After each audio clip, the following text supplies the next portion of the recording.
Plusieurs lignes de la parole mènent à une seule ligne, celle de la vérité éternelle.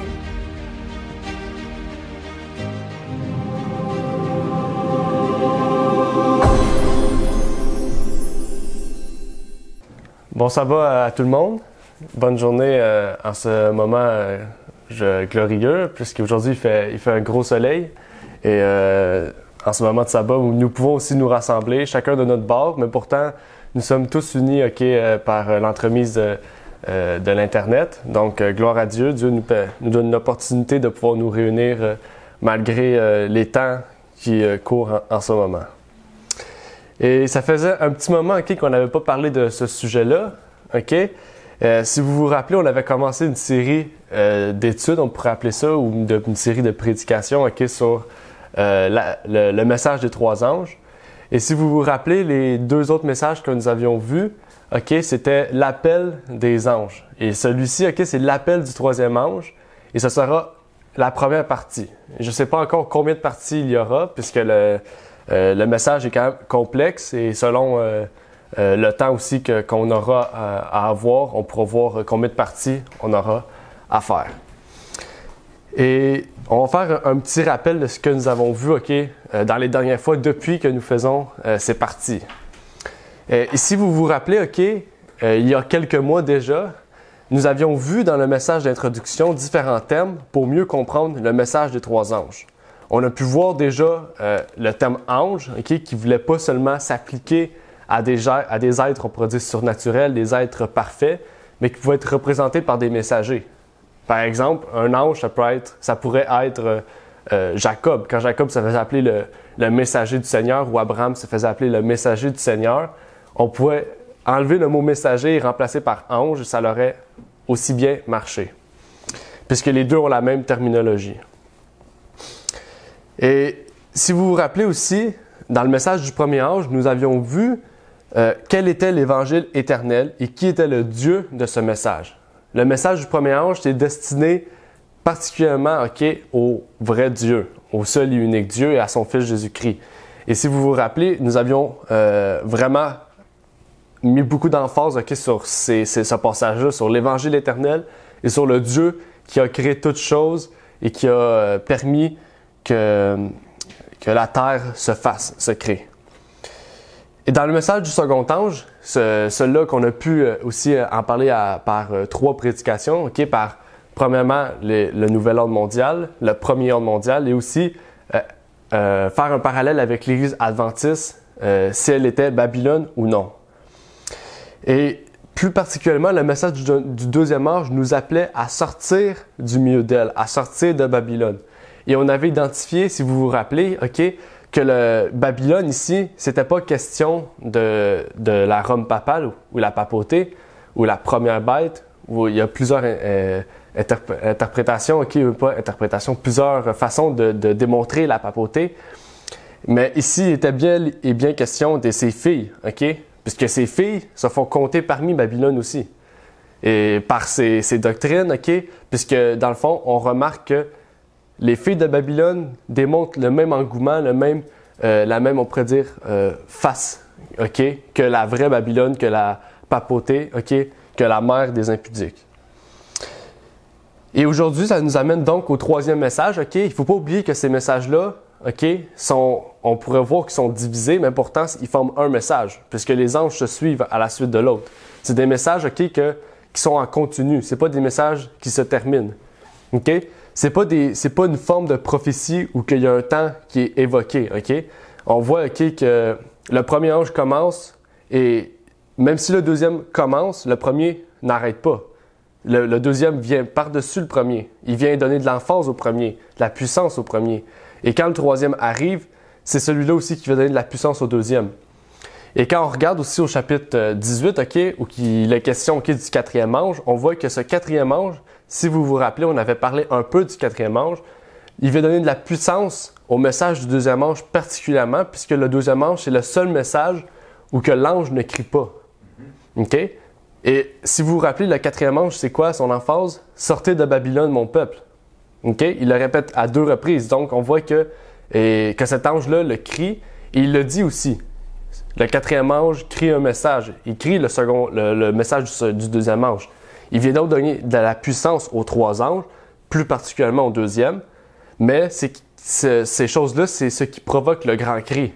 Okay? On voit que le fait que le premier il crie, le troisième crie, et que le deuxième ne crie pas, le quatrième peut donner de la puissance particulièrement au deuxième pour qu'il crie, mais le premier et le troisième vient vraiment donner un grand cri, plus particulièrement au troisième, puisque le troisième nous touche davantage que les deux premiers, puisque le troisième, c'est vraiment le message qui a permis aussi à l'Adventiste de pouvoir faire la distinction vraiment entre la marque de la bête et le sceau de Dieu, de pouvoir montrer que le sabbat, c'est le sceau de Dieu et que le sceau de Dieu, c'est ce que le peuple de Dieu doit avoir pour pouvoir vaincre l'image et la marque. Et donc, on voit à travers ces choses-là que Dieu a vraiment inspiré Jean à écrire ces choses-là, mais inspiré aussi les pionniers à pouvoir marquer des écrits pour que nous puissions davantage comprendre. Et donc, aujourd'hui, on aura à passer par un petit verset, puisqu'on ne va pas prendre tout le passage du troisième ange, mais quelques versets. Okay? On va prendre vraiment quelques termes aujourd'hui, puisque c'est vraiment quelque chose de très intéressant et de très complexe. Et donc, avant de prier avec vous, j'aimerais lire Apocalypse 14, versets 9 à 12. Et ce sera le seul verset qu'on va utiliser avec la Bible, puisque je vais tous vous afficher à l'écran les versets par la suite, puisqu'il y en aura une grande quantité. Donc, pour le temps qu'on aura à avoir, nous allons prendre seulement un verset. Et dans Apocalypse 14, de 9 à 12, qui est dans le fond le message du troisième ange dans son entièreté, on peut y lire « Et un troisième ange les suivit, en disant d'une voix forte, où il criait, « Si quelqu'un adore la bête et son image, et s'il en prend la marque au front ou à la main, il boira aussi du vin de la colère de Dieu, du vin pur préparé dans la coupe de sa colère, et il sera tourmenté dans le feu et le soufre, en présence des saints anges et de l'agneau. Et la fumée de leur tourment montera au siècle des siècles, et ils n'auront aucun repos, ni le jour, ni la nuit. Ceux qui auront adoré la bête et son image, et quiconque aura pris la marque de son nom. C'est ici la patience des saints, ce sont ici ceux qui gardent les commandements de Dieu et la foi de Jésus. » On va faire une courte prière avant de commencer ce sujet. Notre Père qui est aux cieux, j'aimerais te prier, Seigneur, pour que tu puisses nous éclairer sur la compréhension de ce passage, Seigneur. Malgré que peut-être certains ont fait déjà plusieurs études sur ce sujet, mais le fait de pouvoir se remémorer justement de ces versets-là, de pouvoir réapprendre d'une façon peut-être différente ou réapprendre certains passages que nous n'avions pas vus, ça fait que fortifier notre foi, fortifier notre compréhension, et c'est toujours important de pouvoir réapprendre, réétudier davantage ces versets-là. Donc, permets à ceux qui n'auront pas entendu particulièrement ce message qu'ils puissent comprendre, qu'ils puissent l'entendre et qu'ils puissent l'accepter, Seigneur, pour qu'ils puissent faire le bon choix, celui qui les mènera à la vie éternelle, celui qui les mènera sur le chemin droit du Christ, qui est le seul qui peut les amener au Père. Et je te prie pour toutes ces choses au nom de ton Fils Jésus-Christ. Amen.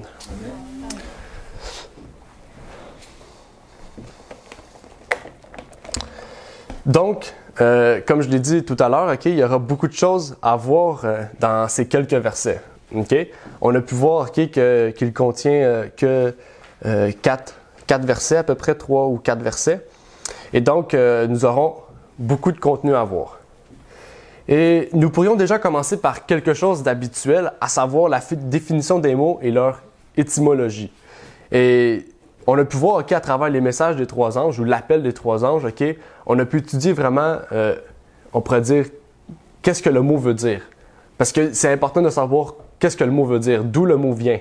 Le grec, que ce soit l'hébreu, l'araméen, peu importe, c'est bien de pouvoir trouver l'étymologie. Ça, on n'a pas besoin d'études approfondies de grec. On n'a pas besoin de parler en grec, de parler hébreu pour comprendre cela. Puisqu'aujourd'hui, justement, Dieu nous a permis d'avoir des dictionnaires bibliques, des concordances bibliques et toutes sortes de matériel pour que nous puissions justement comprendre ces mots-là dans leur sens originel.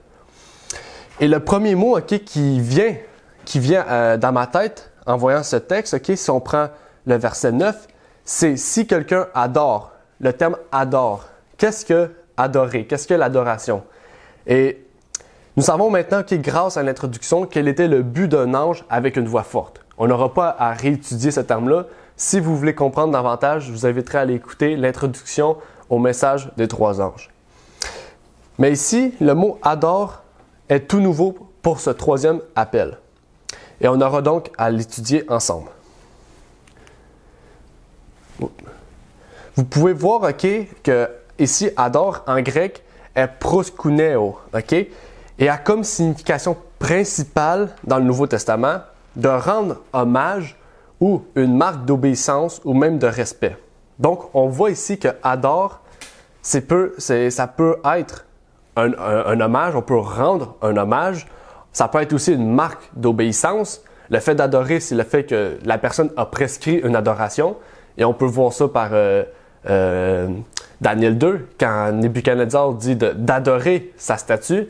Okay? C'est une marque d'obéissance, puisque lui, il dit adorer ma statue. Donc, il faut adorer sa statue, sinon, il y a une peine. Sinon, il y a quelque chose qui arrive en arrière.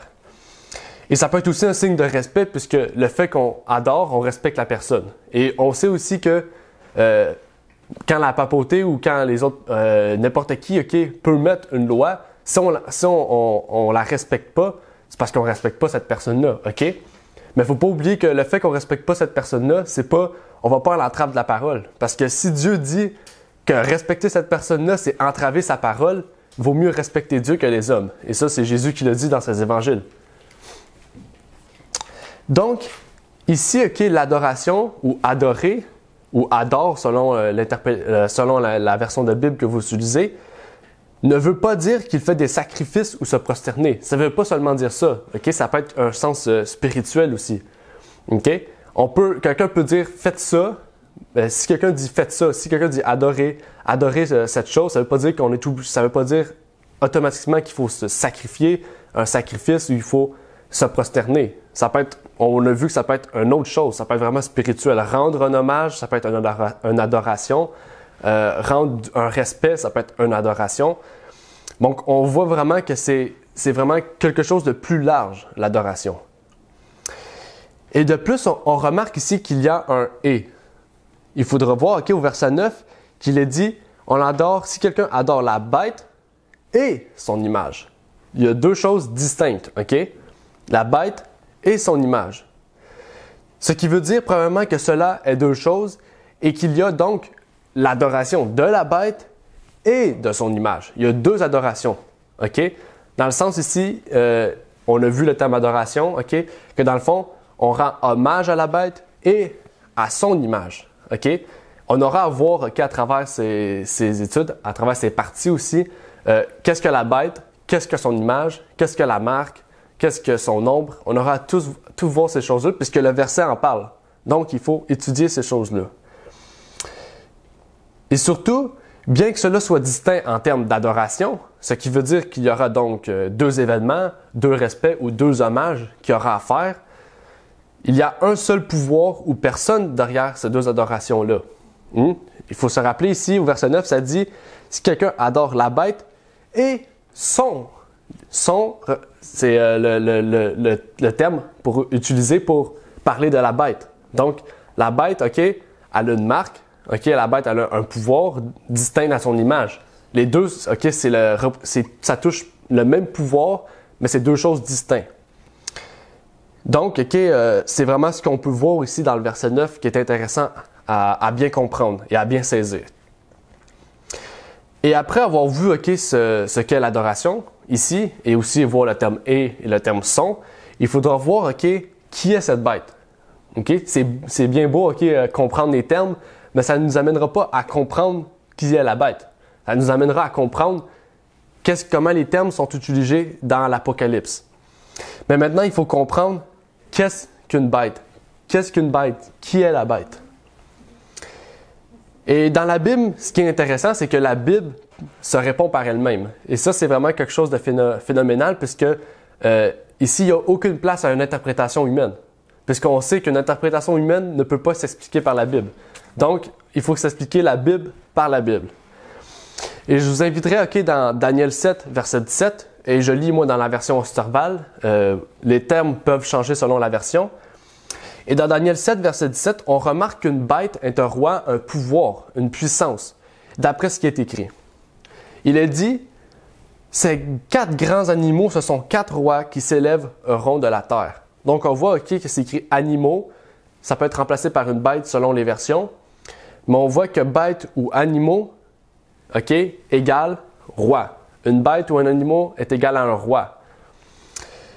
Et on remarque ici, que dans le fond, le roi ou la bête, c'est automatiquement un roi, un pouvoir ou un système qui a un pouvoir qui a la tête d'une puissance.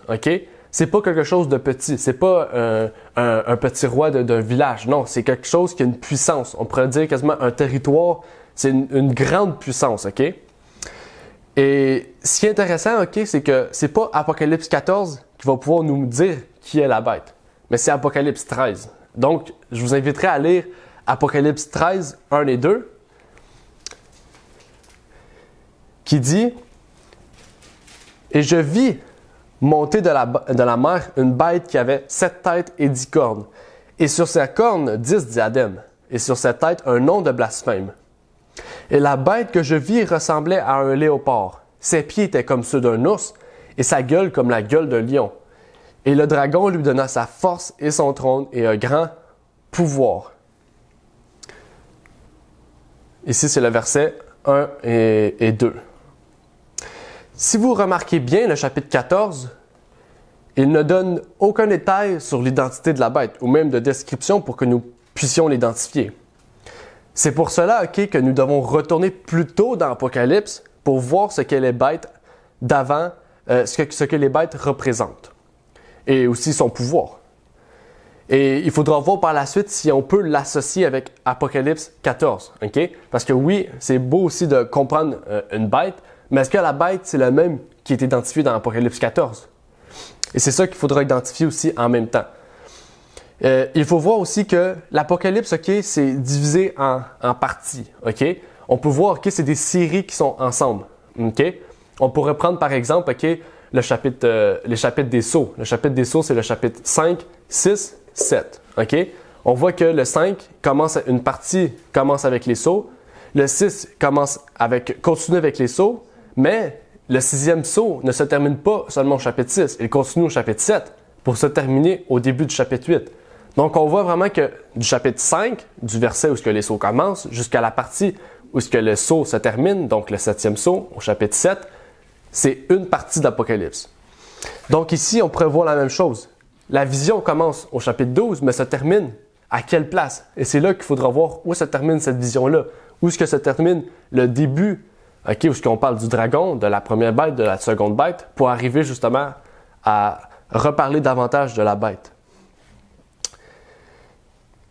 Et avant de commencer, il faudra voir aussi certains termes pour qu'on puisse vraiment appliquer aussi son contexte géographique, politique et toutes ces choses-là. Et ce qui est intéressant ici au verset 1, si vous le prenez avec moi, Apocalypse 13, verset 1, il est dit que la bête monte de la mer. Il faudra comprendre donc qu'est-ce que la mer, Ici, on va voir si ça peut être spirituel ou ça peut être littéral, symbolique ou littéral. Mais ce qui est intéressant ici, c'est que le chapitre 17 d'Apocalypse en parle davantage. Dans Apocalypse 17, verset 15, il est dit « Les eaux que tu as vues sur lesquelles la prostituée est assise sont quoi? Des peuples et une multitude et des nations et des langues. » Donc, la Bible ici s'explique par elle-même. On remarque que les eaux, synonyme de mer, j'ai pas besoin de chercher des preuves, les eaux, la mer contient des eaux, représentent des peuples, des nations, des langues, etc. Ils représentent donc une forme de vie, à savoir la race humaine, mais surtout une classe qui se sont associées à la prostituée ou prosternée devant elle, donc qui ont mené une adoration à cette femme. Et si nous retournons dans Apocalypse 13, pour comprendre encore les termes, nous pouvons remarquer quelque chose d'intéressant. La bête ressemblait à un léopard, ses pieds à un ours et sa gueule à un lion. Qu'est-ce que cela veut dire? Qu'est-ce que cela veut dire? C'est ça qui est intéressant à voir. Est-ce que la Bible nous parle de ces animaux en dehors de l'Apocalypse, dans la Bible? Est-ce que vous pourrez répondre? Qui a la réponse parmi vous? Est-ce que quelqu'un peut me dire dans quel chapitre hors de la Bible? Daniel? OK, on va aller dans Daniel. OK, je vous inviterai à aller dans Daniel 7. On voit au Daniel 7, OK? Ça dit ici, au verset 4, la première était comme un lion. OK? Au verset 5, ça dit la seconde comme un ours. La sixième, elle dit la troisième comme un léopard. Donc, on a les versets, on a les réponses qui répondent à Apocalypse ici. On n'a pas besoin de chercher plus loin. Et ce qui est plus étonnant encore, OK, c'est que les 3 premières bêtes de ce chapitre sont celles décrites dans Apocalypse 13, représentant la 4e, logiquement, puisqu'on voit que la 4e bête représente aussi une bête affreuse, hein? Une bête, on pourrait dire qu'on ne reconnaît pas particulièrement par une description qu'on a l'habitude de voir. Et c'est ça qui est étonnant, c'est que ça veut dire ici qu'elle aura des caractéristiques de ces 3 bêtes. Logiquement, puisqu'il en parle ici. Elle dit qu'elle ressemblait à un léopard. Le léopard représentait la Grèce. Sa gueule comme la gueule d'un lion, ce qui veut dire qu'elle aura des caractéristiques de Babylone. Et on parle aussi de ses pieds comme un ours, qui aura donc des caractéristiques de la Médo-Perse. Et surtout, un point qui est intéressant, OK, qu'on peut remarquer, OK, mais avec vraiment, si on prend le temps de lire et d'étudier le texte, c'est l'ordre, OK? Pourquoi ici l'ordre est inversé? Pourquoi Daniel dit le lion, l'ours, le léopard, la bête, tandis qu'ici on parle de la bête, du léopard, de l'ours et du lion? Pourquoi Jean parle de ça? Et qu'est-ce qu'on peut remarquer, c'est que la vision de Jean se situe pas en même temps que Daniel. La vision de Jean, OK, déjà que Jean est à peu près 600 ans plus tard que Daniel, OK?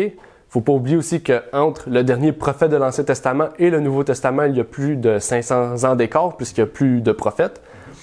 Et déjà que Jean a une vision qui n'était pas en même temps que Daniel. Donc, peut-être que malgré que Jean soit 600 ans plus tard, sa vision soit peut-être 1000 ans plus tard. C'est ça qu'on aura étudié. Donc, Jean voit les bêtes à l'envers, puisque Jean ne vit pas sous le lion, il vit sur la bête. Et Daniel, la bête dans Daniel, c'est la 4e. Donc, Jean se situe à la 4e. Donc, il voit la 4e, la 3e, la 2e et la première. Donc, on voit ici que les bêtes sont inversées parce que Jean ne vit pas au même temps, ne voit pas la prophétie en même temps que Daniel. Mais même, OK, avec tout ce que nous venons de comprendre, OK, il y a beaucoup d'informations qu'on vient de voir dans ces versets, on ne peut pas encore identifier la bête. C'est qui la bête? OK? C'est ça qu'il faut identifier. Là, vous me dites peut-être, il nous niaise ou quoi, il essaie de nous détourner l'attention. Non, j'essaie de vous permettre de comprendre davantage sur quoi se base cette bête. Donc, on va commencer là. On va lire dans Apocalypse 13 au verset 4, qui dit « Et on adora le dragon qui avait donné son pouvoir à la bête. On adora aussi la bête en disant qui est semblable à la bête et qui pourra combattre contre elle. » Ici, ça dit le dragon avait légué son pouvoir à la bête qui sort de la mer. Il faut donc savoir qui est ce dragon. Donc, il faut reculer encore, OK, Apocalypse 12. Et quand on voit dans Apocalypse 12, OK, à partir du verset 7, on voit ici que le dragon, c'est pas quelque chose on pourrait dire de matériel, OK, c'est pas un humain, puisqu'il combat contre des anges. Donc, ça doit être une personne surnaturelle, quelqu'un qui avait un pouvoir, OK, phénoménal, qu'on pourrait dire qu'il l'a perdu et qu'il l'a gardé dans un certain sens, OK? Et ce qui est étonnant, c'est que le dragon ici, ça représente Satan, OK? C'est indéniable. C'est le seul qui s'est corrompu au ciel, qui a légué, on pourrait dire, même pas de légué, qui a perdu sa place, OK, en tant que d'ange céleste, c'est Satan, Lucifer. Mais ici, OK, au verset 3, OK, d'Apocalypse 12, et au verset 13, ça dit ici que le dragon a combattu la femme. Donc ici, ça ne peut pas être Satan. Ça doit représenter un pouvoir que Satan utilise. Et c'est ça qui est intéressant ici. Puisque si on voit au verset 13, OK, si on lit le verset 13 ensemble, Il parut aussi un autre signe dans le ciel. Voici un grand dragon, couleur de feu, ayant 7 têtes et 10 cornes, et sur ses têtes 7 diadèmes. Or, quand le dragon vit qu'il avait été précipité en terre ou sur terre, il poursuivit la femme qui avait enfanté le fils. Et le seul dragon qui poursuivit cette femme, c'est la Rome païenne, qui dans la parole de Dieu représente une église. Et ce dragon donc donna le pouvoir à la bête. Car si vous regardez à l'histoire, vous pourrez remarquer que cela fut le cas une fois dans l'histoire. Il y a une fois dans l'histoire où que Rome païenne a donné son pouvoir à une autre puissance, ou à une autre puissance qui allait devenir très fort et qui pourrait prendre la place d'une bête. Voici ce qu'on peut lire à travers l'histoire. Dans The Abbott Roman History, à la page 236, on peut y lire le transfert de la résidence de l'empereur à Constantinople, aujourd'hui qui est Istanbul, fut un coup dur pour le prestige de Rome. Et à l'époque où on aurait pu prévoir son rapide déclin, mais le développement de l'Église et l'autorité croissante de l'évêque de Rome ou du pape lui ont donné un nouveau souffle et ont fait d'elle à nouveau la capitale, cette fois-ci la capitale religieuse. De quoi? Du monde. Donc, c'est pas une petite chose, c'est pas une capitale d'un village, d'une ville, non, du monde. On pourrait lire encore dans un autre historien, G. Gasvin ou Thomas Hobbes de Léviathan, on peut y lire « La papauté n'est que le fantôme de l'Empire romain, assis et couronné sur sa tombe. » Est-ce qu'il ne peut pas avoir plus clair que ça? Donc, ce que la Rome païenne, ou le paganisme, ou la Rome païenne, paganisme, c'est la même chose, laissa ou légua à la Rome papale, c'est son trône. Il a laissé son trône, mais son pouvoir aussi, sa richesse. Donc, la Rome papale, on pourrait dire, quand elle est née déjà dans un état de richesse, de pouvoir. C'était pas dans un état de pauvreté. C'est pour ça ici qu'on pourrait l'identifier clairement avec la bête. Nous pouvons donc avec certitude, ici c'est une certitude, confirmer le fait que la bête d'Apocalypse 13 qui sort de la mer est la Rome papale. Satan, après avoir raté son coup de destruction de la femme par la Rome païenne, forma une puissance qui allait mettre non assez de le détruire par l'extérieur, mais qui allait s'infiltrer directement dans les rangs de Satan. Il s'est dit, à l'extérieur ça ne marche pas, maintenant on va à l'intérieur. Puis on peut dire que ça a marché. On peut dire en partie. Par une puissance soi-disant chrétienne, il peut intégrer diverses croyances païennes et détruire de l'intérieur ce qui a fait la religion, à savoir croire au Fils de Dieu. En détruisant le Fils de Dieu, il a détruit toutes les doctrines qui sont centrées sur le Fils de Dieu.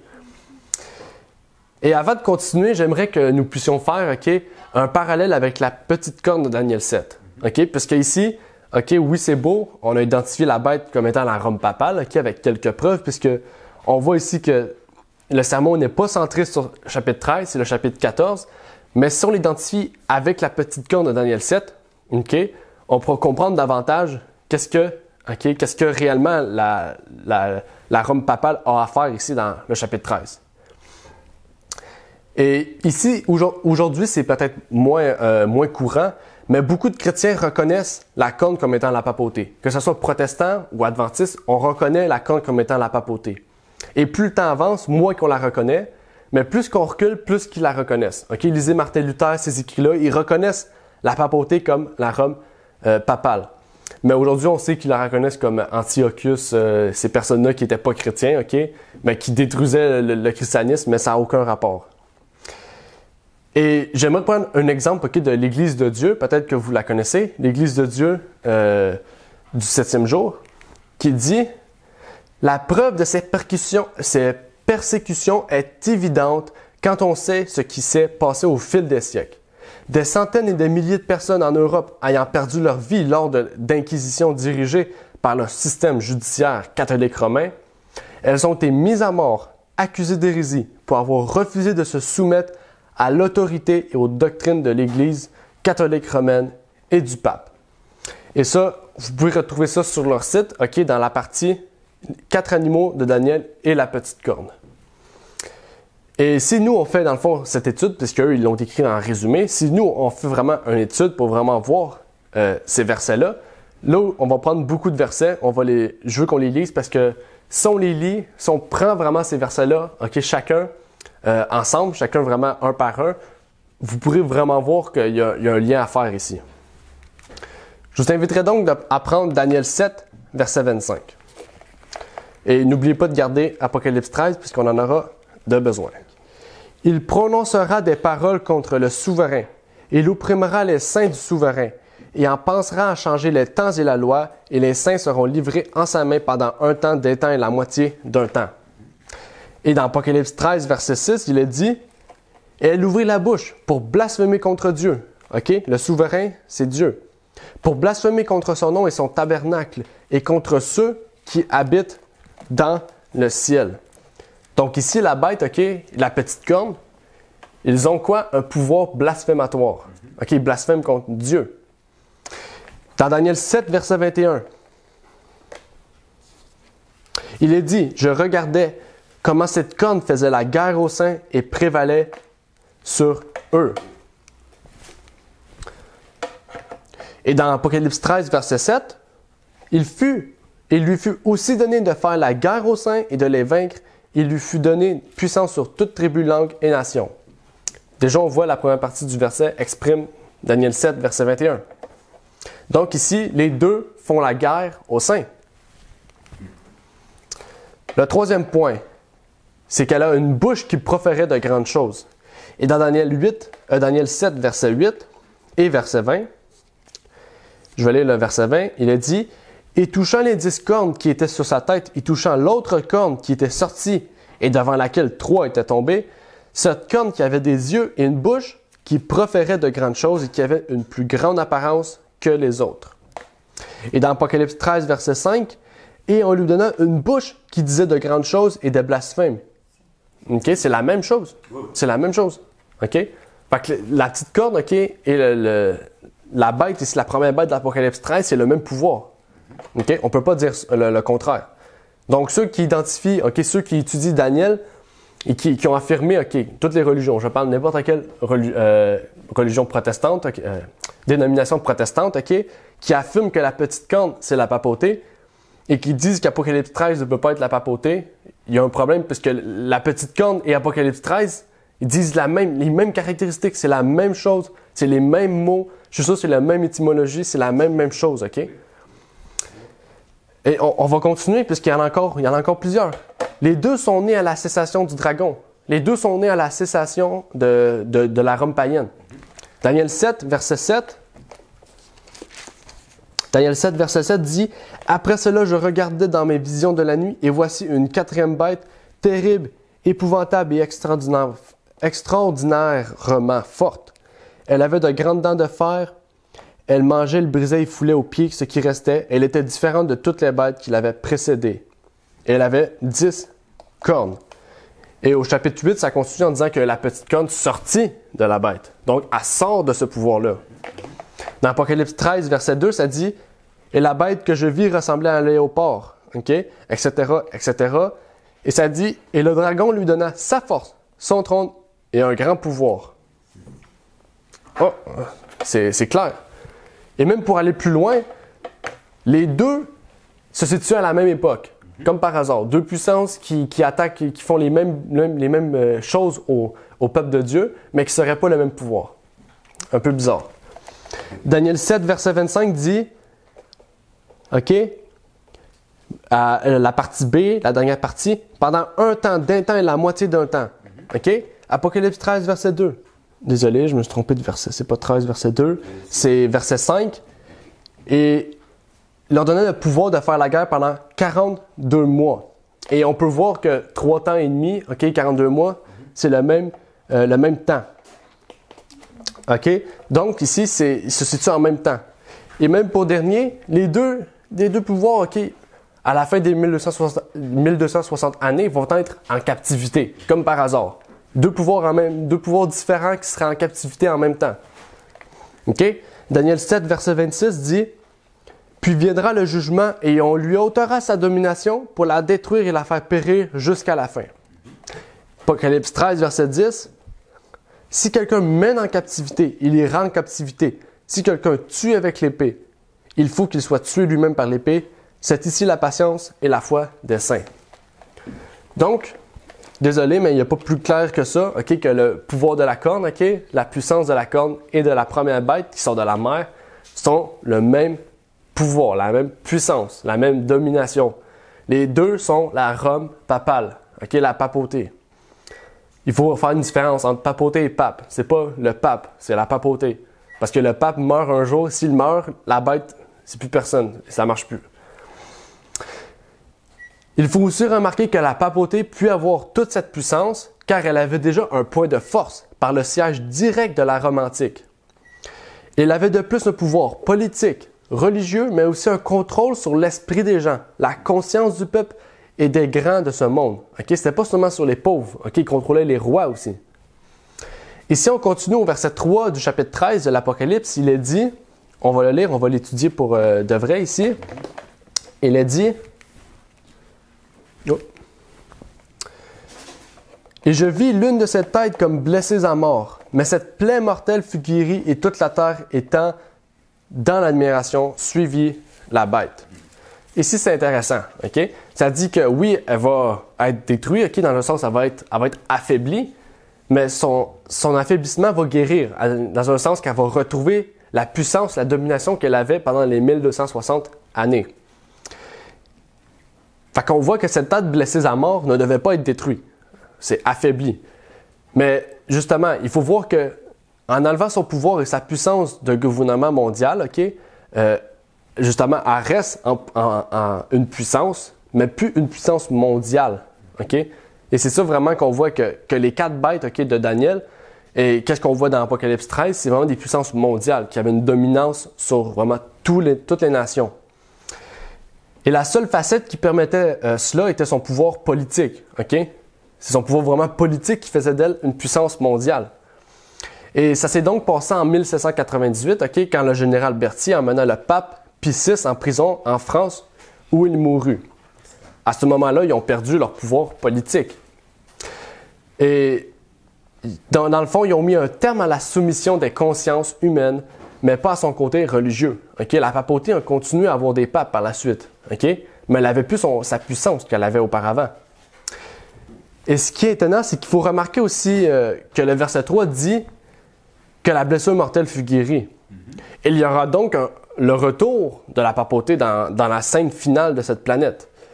Et on peut remarquer que cela eut un début, Je dis un début parce que oui, il y a un début, mais le début ne marque pas la guérison. C'est le début de la guérison. Et si vous vous rappelez, Mussolini, quand il est rentré au pouvoir en 1929, un peu auparavant, il a pu faire un traité avec la papauté. Ce traité-là, c'est le traité de Latran qui permit le rétablissement géographique de la papauté par Mussolini. Pourtant, cela ne constitue pas la guérison de la blessure mortelle, comme j'ai pu le dire. Pour une raison. Car Jean dit que toute la terre était dans l'admiration de cette bête. Pourtant, en 1929, personne n'adorait plus la bête. C'est seulement que Mussolini, l'Italie, lui a permis de retrouver son trône qu'elle avait avant, le trône que Rome lui avait donné. Et il faut donc que toute la terre suive la papauté pour que la blessure mortelle soit guérie. Et n'oubliez pas que suivre la bête revient à suivre Satan. Ça, vous pouvez être d'accord avec moi, le dragon, ici, on en parle. Car la bête est le représentant terrestre de Satan. Quand le dragon, on pourrait dire décédé, est mort, détruit, la première bête remplace le dragon. On l'a lu dans le premier verset du chapitre 13. Et oui, on sait qu'il y aura bien sûr un groupe qui prendra plutôt le sceau de Dieu et qui fera partie du livre de vie. Ça, la Bible aussi le dit. Apocalypse 14 en parle, Apocalypse 7 aussi définit qui, justement, fera partie de ce scellement. Et on peut remarquer que nous essayons de décrire du mieux que possible comment est la bête ou la papauté. Ici, on essaie vraiment de définir qui est la bête, qui est la papauté. Et ce qui est intéressant encore davantage, c'est le verset 6 du chapitre 13, qu'on va lire ensemble, et qui dit « Et elle ouvrit la bouche pour blasphémer. » 1. blasphémer contre Dieu. 2, blasphémer contre son nom et son tabernacle. Et 3, contre ceux qui habitent dans le ciel. Donc, ici, cette bête de la papauté va blasphémer à 3 reprises, contre 3, on pourrait dire 3 personnes ou à 3 groupes de personnes. Il faudra voir comment, donc, la papauté peut blasphémer contre ces 3 aspects du ciel. Hein? Okay? Le terme « nom » peut non seulement identifier une personne, mais il peut représenter aussi son caractère, sa renommée. Donc, on voit ici que blasphémer contre le nom de Dieu, ça peut être, on peut résumer ça par le fait de blasphémer contre le caractère, contre la renommée de Dieu. Ben, il faut voir aussi c'est quoi blasphémer contre le caractère de Dieu. Donc, ça peut être aussi par des termes qui le représentent, ça peut être aussi par des termes qui le définissent. On voit que Dieu, ça peut être l'Éternel, le Tout-Puissant, ça peut être différents termes que la Bible utilise. Et quand on regarde à la papauté, puisque c'est la papauté qui blasphème contre le nom de Dieu ou son caractère, on voit que le pape se fait déjà appeler Saint-Père. Déjà, la seule personne qui se fait appeler Saint, c'est Dieu et son Fils. Parce que c'est 2 personnes qui sont parfaits. Le Saint, c'est ça veut dire. Quelqu'un de saint, c'est quelqu'un de parfait. Et aussi, il y a le terme Saint pour parler des fidèles de Dieu. Mais le Saint, quand c'est en majuscule, on voit que c'est un signe un peu d'autorité pour Dieu et de Jésus qui sont parfaits. Il y aurait d'autres termes aussi qu'il utilise. On voit qu'il utilise aussi sa sainteté. On pourrait voir différents autres termes. Le vicaire du Christ. Pourtant, c'est tous des termes qui s'est appropriés par lui-même et qui vient d'aucune autorité biblique. Et on pourrait dire aucune autorité qui vient du ciel. Et on voit que c'est le premier blasphème qu'il a fait, le blasphème contre le nom de Dieu. Et on voit aussi qu'il a blasphémé contre le tabernacle de Dieu. Et la parole dit, pour qu'on puisse bien comprendre, dans Hébreux 8, du verset 1 et 2, le point capital de ce qui vient d'être dit, c'est que nous avons un tel souverain sacrificateur qui s'est assis à la droite du trône de la majesté divine, dans les cieux comme ministre du sanctuaire et du véritable tabernacle qui a été dressé par le Seigneur et non par un homme. Donc on voit que Dieu et Christ sont au ciel en ce moment, dans le sanctuaire, et que Christ fait un ministère en tant que grand prêtre. Pourtant, l'Église catholique, eux, non. Ils se disent que le sanctuaire est terrestre et qu'il n'y a pas de sanctuaire au ciel, que c'est eux le sanctuaire. Et on le voit par plusieurs preuves. Les pratiques qu'ils font, dans le fond, par, on pourrait dire, l'aspersion, qu'ils font par le fait il y aurait plusieurs d'autres moyens, les hosties. Les pratiques qu'ils font, c'est des pratiques qui étaient pratiquées surtout dans l'ancien sanctuaire terrestre de l'Ancien Testament.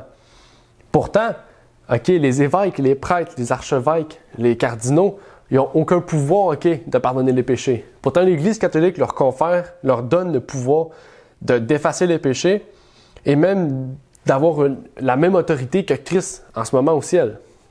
Donc, qu'est-ce qu'ils font? C'est qu'ils détruisent ou qu'ils détournent l'attention du véritable sanctuaire qui est au ciel, d'après Hébreux 8, et en fait, d'après Hébreux en général. Donc, pour ceux qui lisent la Bible et qui sont catholiques, il y a quelque chose qu'ils ont mal compris dans la parole de Dieu, parce que la parole dit que le véritable sanctuaire est au ciel. C'est pas sur terre. Sur terre, il n'y a plus personne qui peut pardonner des péchés par des sacrifices. Il n'y a plus personne qui peut pardonner des péchés par une autorité, parce que c'est Christ, justement, qui est venu rétablir cette autorité-là au ciel, et non plus sur terre. Le verset le dit, c'est pas un sanctuaire dressé par les mains d'hommes. Donc, il n'y a aucun sanctuaire qui est dressé sur terre. Et le dernier point de son blasphème, c'est contre ceux du ciel. Ceux qui sont au ciel, c'est les anges, c'est le Christ, c'est Dieu. On parle des anges surnaturels. On sait que Apocalypse 1 et Apocalypse 2 nous parlent des 24 vieillards, ils nous parlent des 4 êtres vivants, qui, si on prend les études, c'est des êtres humains, mais il faudrait faire des études là-dessus. On ne va pas toucher ce sujet-là aujourd'hui. Mais on remarque vraiment qu'ils blasphèment contre les anges, contre le Christ et contre Dieu. Et ce qui est intéressant, c'est que le pape, quand il revêt ses habits, on pourrait dire ses habits royaux, il porte la tiare. Et si vous connaissez un peu les habits, les noms, les descriptions un peu de ces vêtements, on voit que la tiare, c'est une couronne qui est formée en fait de 3 couronnes superposées. Et on voit que ces 3 couronnes-là représentent le pouvoir qui vient des cieux, qui vient de la terre et des ténèbres ou de la mort. Mais pourtant, qui lui a donné cette autorité-là de pouvoir dire aux anges de venir le secourir, dire aux morts de se lever et dire aux humains qui sont sur terre de mourir? Aucune autorité. Okay? C'est un homme comme un autre. Si Paul même ne l'a pas fait, okay?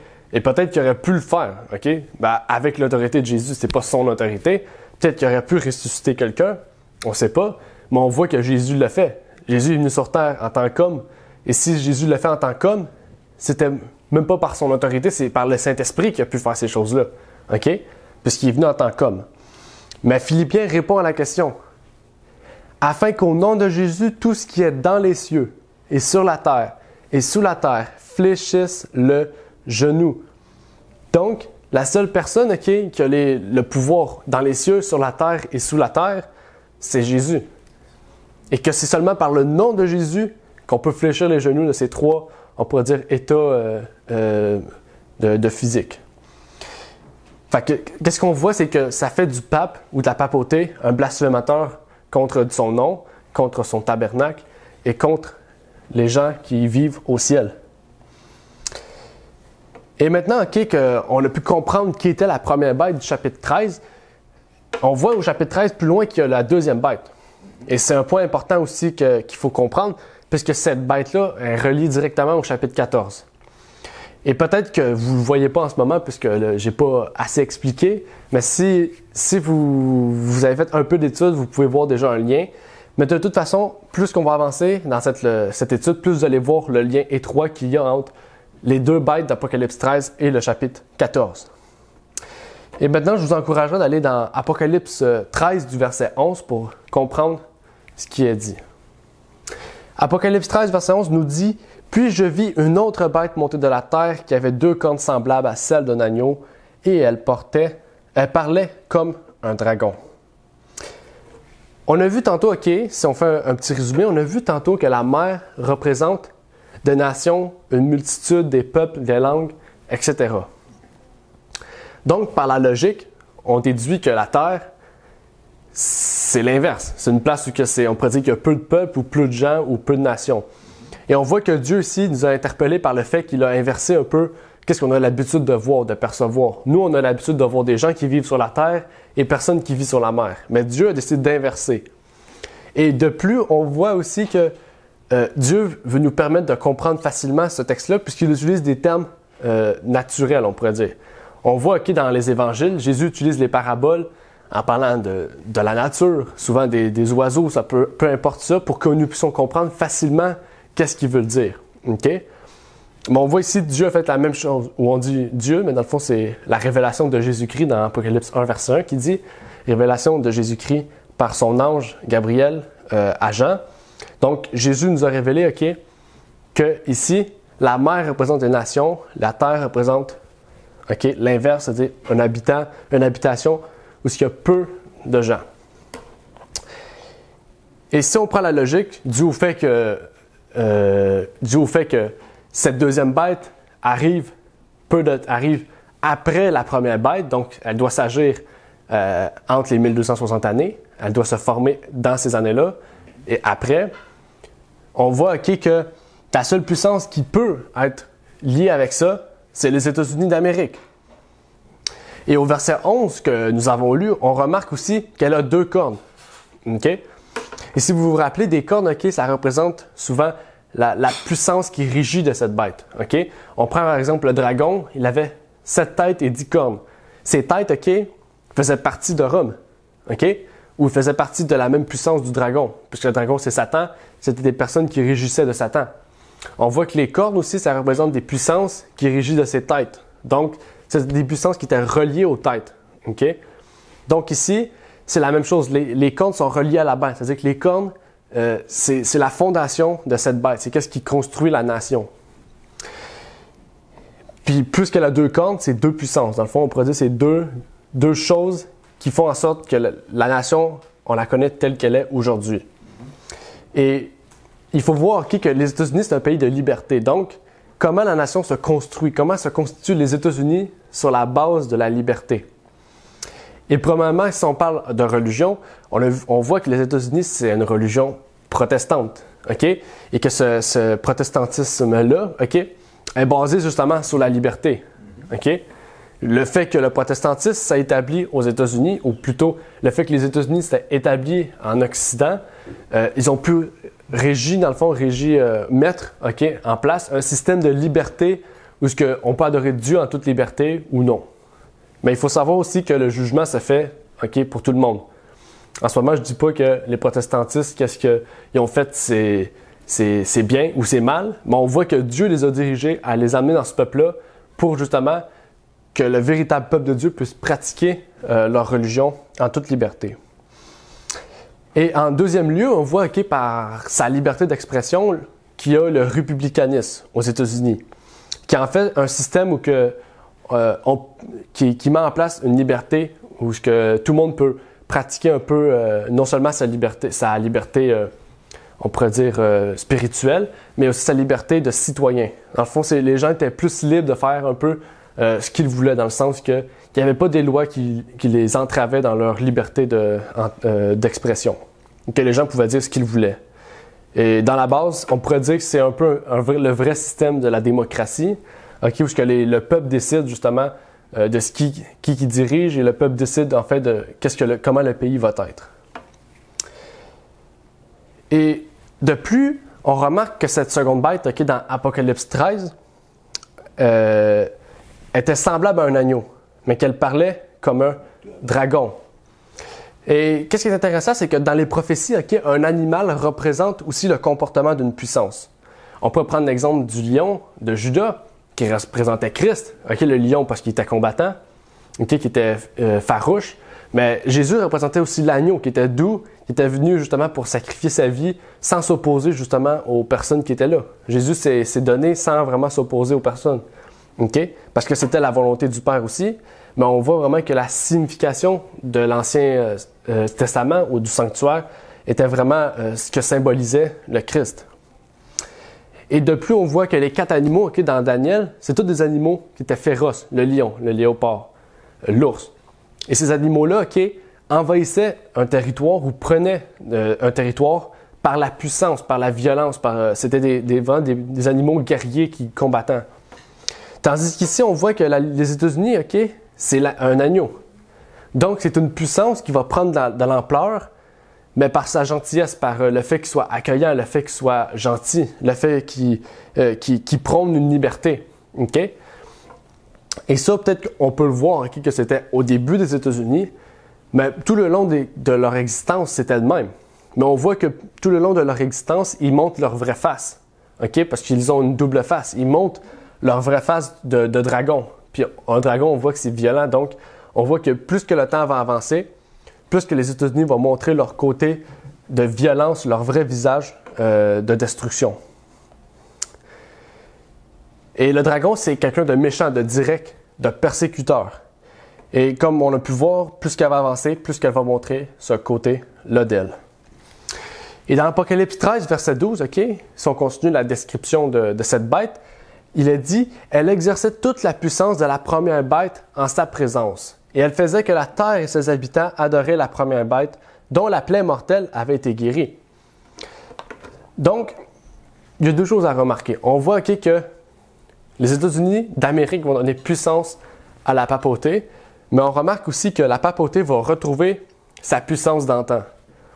Et si elle retrouve sa puissance d'antan, ça veut dire que quelqu'un va lui redonner son territoire, son côté politique, sa puissance politique, OK? Pour retrouver justement une guérison, on pourrait dire une guérison qui était mortelle pour elle.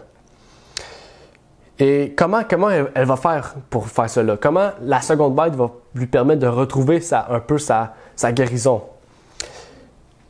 Et il faut voir comment était la première bête, puisqu'on va voir que la seconde bête va s'allier à la première bête, OK? Puis quand on remarque, OK, c'est que la première bête exerçait sa puissance par sa religion, ses traditions, ses lois, etc. Tandis que la seconde bête voudrait faire appliquer ses préceptes religieux dans ses lois, et cela constituerait une destruction des 2 cornes. Puisque se sont basés sur quoi la première bête? La première bête s'est basée sur Constantin. On remarque qu'à partir de Constantin est devenu chrétien, soi-disant, et on remarque que par sa soi-disant conversion, il a émis des lois. Le dimanche, vous allez vous reposer. Vous allez faire ci, vous allez faire ça. Il mélangeait la religion et le politique ensemble pour former justement un État dictatorial. Okay? Et c'est les États-Unis vont faire pareil. À un moment, le peuple va demander que la religion soit de mise avec la politique pour former qu'un seul pouvoir. Okay?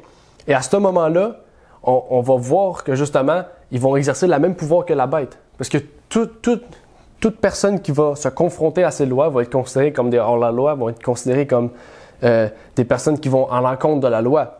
Et ils vont faire quoi? Ils vont être considérés comme hérétiques, ils vont être considérés comme des personnes qui doivent être tuées. Et c'est là qu'elle va perdre aussi sa liberté. Si on pense comme ça, elle va perdre justement sa facette de l'agneau pour revêtir complètement sa facette de dragon. Et c'est pour ça aussi qu'on voit de plus en plus la présence du pape au sein des États-Unis d'Amérique et des catholiques, aussi au sein de la politique. On remarque que les États-Unis sont touchés par l'Église catholique de toutes ses facettes, que ce soit par le cinéma, que ce soit par la politique, le religieux. On remarque que de plus en plus, la politique un peu de l'Église catholique est en train de prendre influence sur la politique des États-Unis pour arriver à un seul but. OK?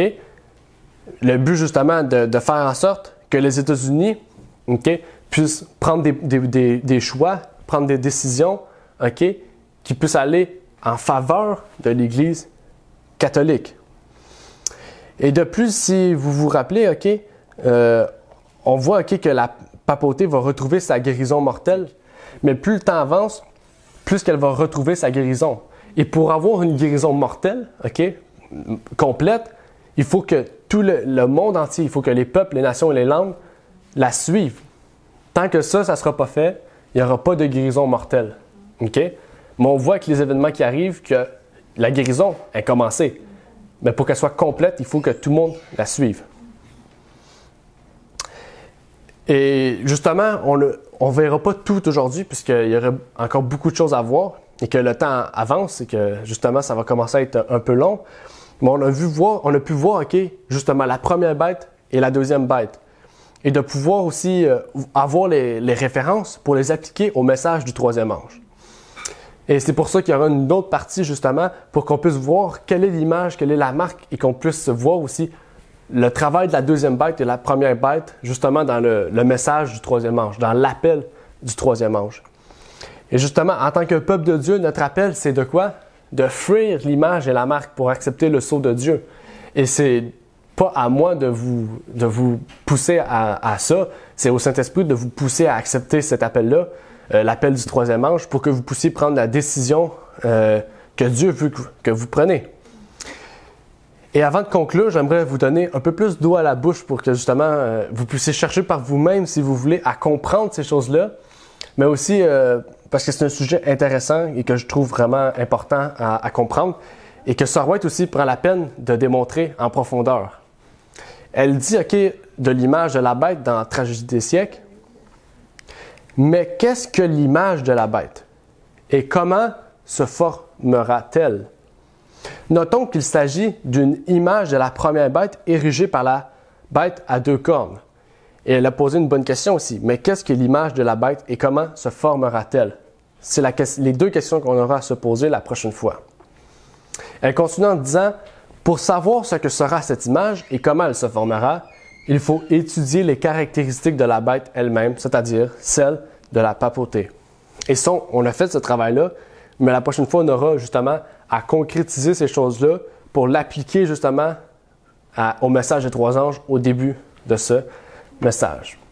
Je vous souhaite donc un bon sabbat et que si Dieu voulant, on aura à faire cette deuxième partie-là avec vous pour l'appel du troisième ange. Que Dieu vous bénisse. Merci d'avoir écouté cette vidéo. Pour plus de contenu, abonnez-vous sur notre site Internet. Il est également possible pour vous de nous suivre sur notre page Facebook et de nous contacter par email.